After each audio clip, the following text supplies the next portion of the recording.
রামায়ণের মধ্যে এক ভাই আরেক ভাইয়ের জন্য কতটা ত্যাগ করতে পারে? এক স্ত্রী স্বামীর জন্য কত বড় আত্মত্যাগ করতে পারে?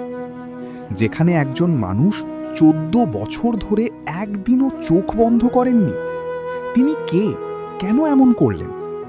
আজ আমরা সবকিছু জানতে চলেছি এই ভিডিওতে, তাই পুরো ভিডিওটি দেখতে মিস করবেন না।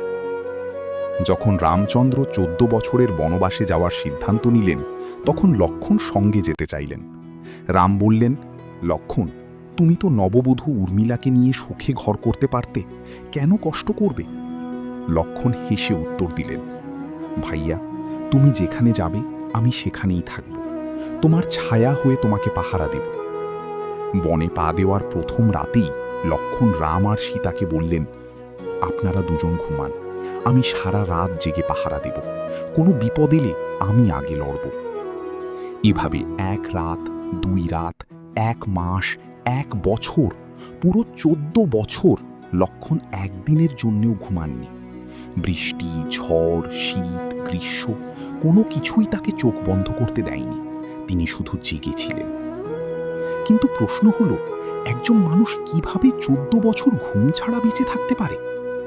এখানেই আসে সবচেয়ে সুন্দর অংশটি, লক্ষ্মণের স্ত্রী উর্মিলা।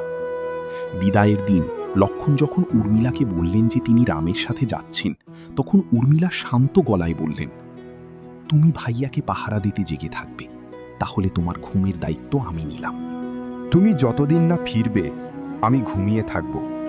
উর্মিলা সত্যি সত্যি ১৪ বছর প্রায় অচেতন অবস্থায় ঘুমিয়ে কাটিয়েছিলেন। তিনি খুব কম জেগেছিলেন। একজন স্ত্রী যদি স্বামীর ঘুম নিজের কাছে নিয়ে নেন, তাহলে সেই ভালোবাসার কোনো তুলনা হয় না। এভাবে ভাইয়ের জন্য লক্ষ্মণ ঘুম ত্যাগ করলেন, স্ত্রীর জন্য উর্মিলা ঘুম নিয়ে নিলেন। দুজনের এই অসাধারণ ত্যাগের কারণেই রাম সীতা ১৪ বছর বনবাসে নিরাপদে কাটাতে পেরেছিলেন। একটা পরিবার কিভাবে একসাথে ত্যাগ করে, সেটাই রামায়ণ আমাদের শেখায়। তাই আজ যদি কেউ বলে লক্ষ্মণ ১৪ বছর ঘুমাননি, তাহলে মনে রাখবেন, এর পিছনে ছিল এক ভাইয়ের অসীম ভালোবাসা আর এক স্ত্রীর অতুলনীয় ত্যাগ। জয় শ্রীরাম, জয় লক্ষ্মণ, জয় উর্মিলা। ধন্যবাদ। আপনার কাছে রামায়ণের এই ভিডিওটি কেমন লাগলো কমেন্টে অবশ্যই জানাবেন। ভিডিও ভালো লাগলে লাইক আর শেয়ার করবেন। পরের ভিডিওতে আর একটা অজানা রামায়ণের গল্প নিয়ে আসছি।